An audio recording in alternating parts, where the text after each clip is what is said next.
A paz do Senhor Jesus, eu sou a doutora Mariana Mendes. Hoje, 12 de dezembro de 2024, eu quero compartilhar uma palavra maravilhosa. A palavra de hoje encontra-se no livro de Salmos 91, versículo 1 e 2, que diz: Aquele que habita no abrigo do Altíssimo e descansa à sombra do Todo-Poderoso, pode dizer ao Senhor: Tu és o meu refúgio e a minha fortaleza, o meu Deus, em quem confio. O Salmos 91 é um dos salmos mais populares. Muitos que nem são cristãos, nem têm conhecimento da palavra de Deus, conhecem o Salmos 91, pois realmente é um salmo poderoso, onde mostra o poder do Senhor, o quanto Ele é soberano nas nossas vidas, o quão Ele é o Deus protetor, aquele Deus que nós refugiamos nele. E esse salmo começa de uma forma magnífica, pois diz: aquele que habita no abrigo do Altíssimo, aquele que descansa à sombra do Todo-Poderoso, pode dizer: Senhor, Tu és o meu refúgio e a minha fortaleza, o meu Deus em quem confio. É somente aqueles que creem em Deus, que creem nos seus atributos e creem que Ele é Pai, um Pai que cuida bem dos seus filhos, que você é onde coloca todas as suas causas, todas as suas petições nos pés do Senhor.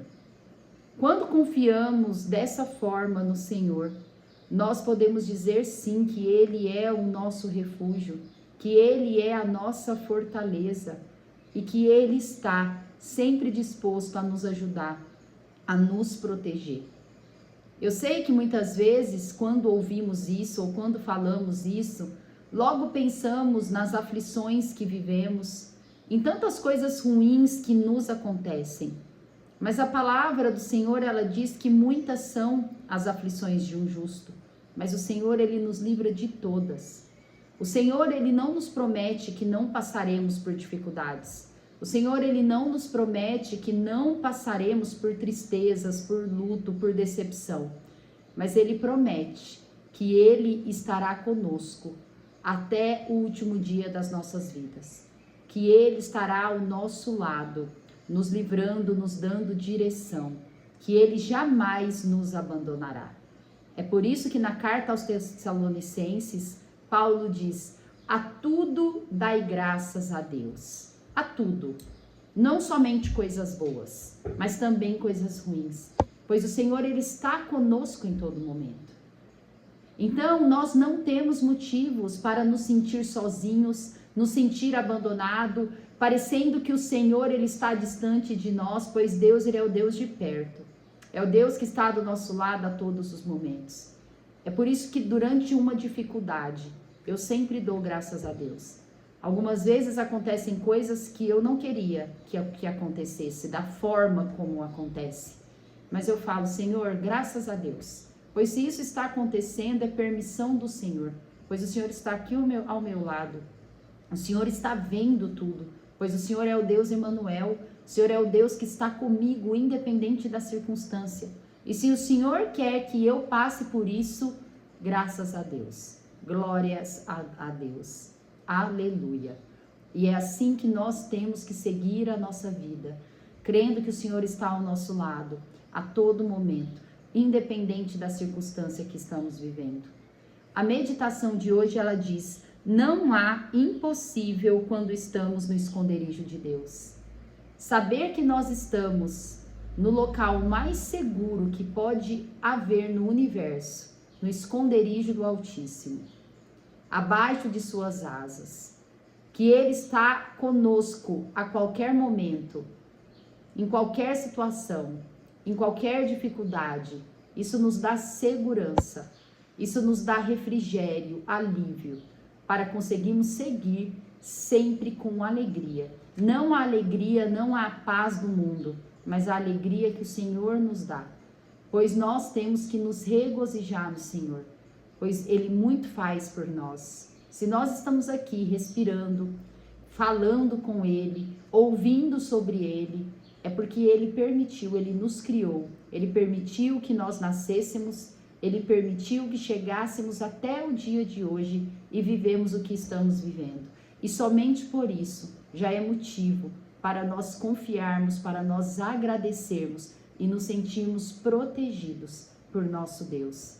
Que nós possamos ser gratos, gratos a tudo que Ele é, a tudo que Ele faz por nós. Pois Deus, Ele é poderoso, Deus, Ele é soberano e Ele está no controle de todas as coisas. E mesmo que talvez há adversidade na nossa vida, isso já dá um refrigério e um alívio, saber que Ele está ao nosso lado, permitindo que passemos tudo que estamos passando, pois eu não tenho dúvida que tudo isso cooperar para o nosso bem. Quero compartilhar também a leitura bíblica de hoje, que está em Gênesis 37. Gênesis 37 ainda está na família de Jacó. Estamos entrando na última fase do livro de Gênesis, onde começaremos a estudar, a meditar na família de Jacó, nos filhos de Israel. E a história mais emblemática dos filhos de Israel é a história de José. José, ele é o 11º filho de Jacó, com a sua amada Raquel, um filho muito amado, um filho onde a palavra vai nos dizer que era o filho predileto de Jacó. E quando vemos isso, não estamos dizendo que é bom, que é agradável e que Deus aprova nós termos filho predileto, pois eu tenho certeza que Deus não aprova. Pelo contrário, todos que tiveram um filho predileto, como Jacó, como Isaac e Rebeca, a história não terminou tão bem como deveria terminar. Pois filho, nós temos que amar todos de forma igual. Eu sei que muitas vezes o princípio da equidade, ela é importante haver dentro da nossa casa, pois nós sempre temos uma diferença, talvez um filho que precisa mais da sua atenção, talvez tenha um transtorno de comportamento, ou mesmo uma deficiência ou uma doença, e isso acaba gerando mais preocupação. Mas quando vamos falar da atenção e do amor, isso tem que ser igual. E a nossa manifestação tem que ser igual. Pois quando isso não ocorre, isso pode gerar dor, abrir feridas, traumas, raiva, sentimentos de vingança, de inveja, assim como foi dentro da casa de Isaac e Rebeca, e assim como foi também na casa de Jacó, de Israel. A palavra nos diz que José, por ser o filho da velhice de Jacó, ele amava muito. E José, para muitos teólogos, é identificado como uma tipologia de Cristo. Pois José, ele é um homem cheio de atributos, um homem de caráter, um homem que tem os frutos do Espírito como características da sua personalidade. E ele era um filho muito bom, que amava muito seu pai, que honrava o seu pai.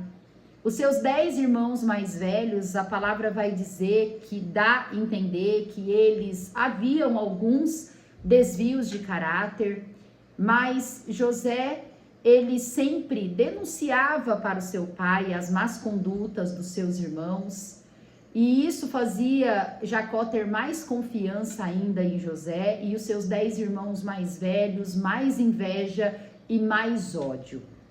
Jacó, ele amava tanto José ao ponto dele dar uma túnica, que a palavra vai dizer que era uma túnica de manga comprida, colorida, muito vistosa, muito cara na época, onde somente as pessoas mais nobres poderiam adquirir. E Jacó, ele comprou essa túnica e presenteou José. E não que ele deu outras túnicas para os seus outros filhos, mas a palavra vai dizer que quando Jacó deu essa túnica de presente a José, ele não deu nada para os seus outros filhos. E isso despertou extrema inveja nos seus irmãos. Logo em seguida, aos 17 anos, ele começou a ter alguns sonhos. Ele teve 2 sonhos que a Bíblia especifica, onde a interpretação desses sonhos demonstrava para os seus irmãos, inclusive para o seu próprio pai, que ele seria líder na sua família, que todos os seus irmãos, até mesmo o próprio Israel, se curvariam para ele, pois ele seria o líder. E isso incomodou demais os seus irmãos, onde eles começaram a gozar de José, a tirar sarro de José, falar que ele era um sonhador, que ele era um contador de história. E é nesse clima, é nesse contexto que acontece um crime dentro da casa de Jacó, onde vai dar a história tão conhecida de José, aonde José vai ser o futuro José do Egito, o grande governador do reinado de Egito, da potência mundial daquela época. E é nesse contexto que inicia essa história. E em Gênesis 37, eu gostaria de compartilhar o versículo que vai do 19 ao 36, onde diz que certo dia os seus 10 irmãos estavam em Siquém pastoreando as ovelhas, o gado de seu pai. E certo dia Jacó pediu para que José fosse até eles para trazer notícias sobre os irmãos, sobre o que estava acontecendo. E José, avistando seus irmãos, chegando perto a Siquém de seus irmãos, a partir do versículo 19, vai dizer assim: E dizia um ao outro: Vem lá o tal sonhador. Vinde, pois, agora, mantemo-lo e lancemo-lo numa destas cisternas, e diremos: um animal selvagem o comeu, e vejamos em que lhe darão os sonhos. Mas Rúben, ouvindo isso, livrou-o das mãos deles e disse: não lhe tiremos a sua vida. Também lhe disse Rúben: não derrameis sangue, lançai-o nesta cisterna que está no deserto, e não ponhais mão sobre ele. Isto disse para o livrar deles, a fim de o restituir ao pai. Mas logo que chegou José e seus irmãos, despiram-no da túnica, a túnica talar de mangas compridas que trazia, e tomando-o, lançaram na cisterna vazia, sem água. Ora, sentando-se para comer pão, olharam e viram que uma caravana de ismaelita vinha de Gileade. Seus camelos traziam aromatas, bálsamo e mirra, que levavam para o Egito. Então disse Judá a seus irmãos: de que nos aproveita matar o nosso irmão e esconder-lhes o sangue? Vinde, vendema-lo aos ismaelitas, não ponhamos sobre ele a mão, pois é o nosso irmão e nossa carne. Seus irmãos concordaram. E passando os mercadores midianitas, os irmãos de José o alçaram e o tiraram da cisterna e o venderam por 20 siclos de prata aos ismaelitas. Estes levaram José ao Egito. Tendo Rúben voltado à cisterna, eis que José não estava nela. Então rasgou as suas vestes e, voltando a seus irmãos, disse: não está lá o menino, e eu para onde irei? Então tomaram a túnica de José, mataram o bode e molharam no sangue. E enviaram a túnica talar de mangas compridas, fizeram-na levar a seu pai e lhe disseram: achamos isto, vê se é ou não a túnica de teu filho. Ele a reconheceu e disse: é a túnica do meu filho. Um animal selvagem o terá comido, certamente José foi despedaçado. Então Jacó rasgou as suas vestes e se cingiu de pano de saco e lamentou o filho por muitos dias. Levantaram-se todos os seus filhos e todas as suas filhas para o consolarem. Ele, porém, recusou ser consolado e disse: chorando, descerei a meu filho até a sepultura. E de fato o chorou seu pai. Entrementes, os midianitas venderam José no Egito a Potifar, oficial de Faraó, comandante da guarda. Que história forte! Uma história de um crime que acontece dentro de uma família. Logo quando José avistou seus irmãos, Esses 10 irmãos quiseram matá-lo. Na verdade, esses 9 irmãos quiseram matá-lo. Pois Rúben, naquele momento, o irmão mais velho, disse: não podemos matar. Como que eu vou falar para o meu pai? O que eu vou dizer para Jacó sobre José? Jogue ele na cisterna. Porém, Rúben saiu de perto, eles ficaram na cisterna e eles ficavam pensando o que fazer com José. E naquela hora, passava uma caravana de ismaelitas indo para o Egito e eles venderam José como escravo. Quando nós ouvimos um ditado muito comum, popular, onde diz que a inveja mata, nós vemos que não é que esse ditado popular é muito verdade, pois a inveja ela mata. A inveja é um dos piores sentimentos que a pessoa pode sentir. Porque uma vez sentindo inveja, e essa inveja sendo alimentada, ela pode abrir margem para uma inveja que realmente mata, que realmente gera destruição. Quando nós estudamos a palavra de Apocalipse, de Gênesis a Apocalipse, nós vemos que quando Abel matou Caim, quando Caim matou Abel, isso foi movido por inveja. Pois um irmão sentiu inveja de Deus ter elogiado a oferta de Abel.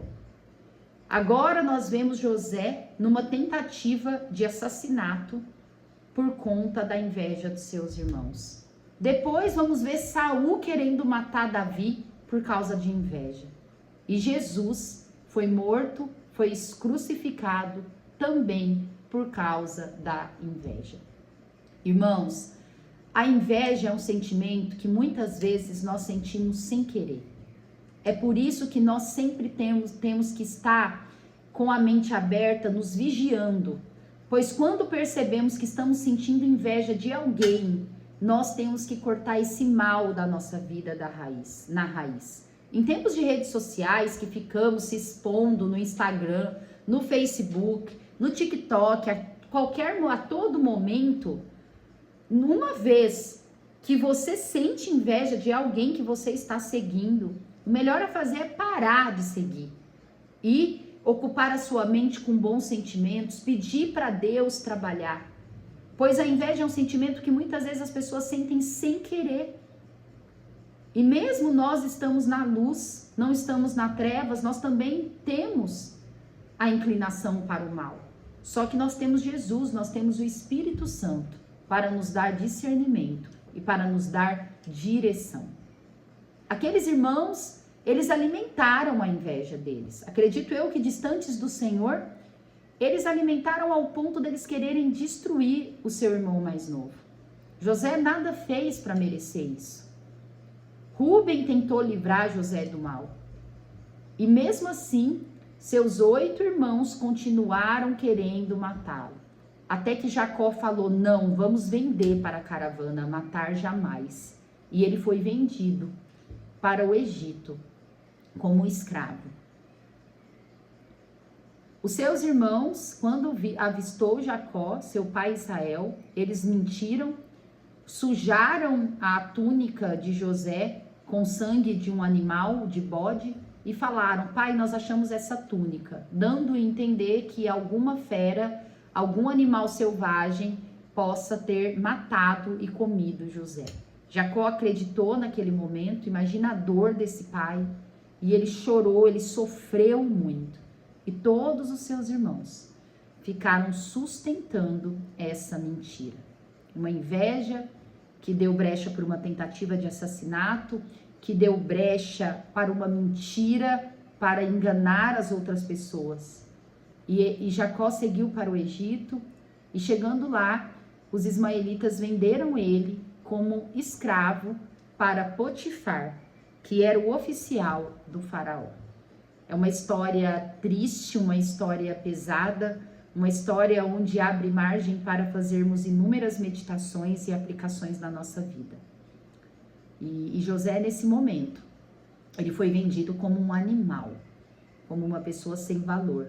E nós temos que realmente, irmãos, nos apegar a Cristo, nos apegar para não cometermos maldade e injustiça contra as outras pessoas que não merecem e também para nós não sermos vítimas dessas injustiças, que nós possamos nos refugiar no esconderijo, no Altíssimo e ter o nosso Deus como nosso refúgio, como a nossa fortaleza, pois somente Ele para dar livramento para a nossa vida.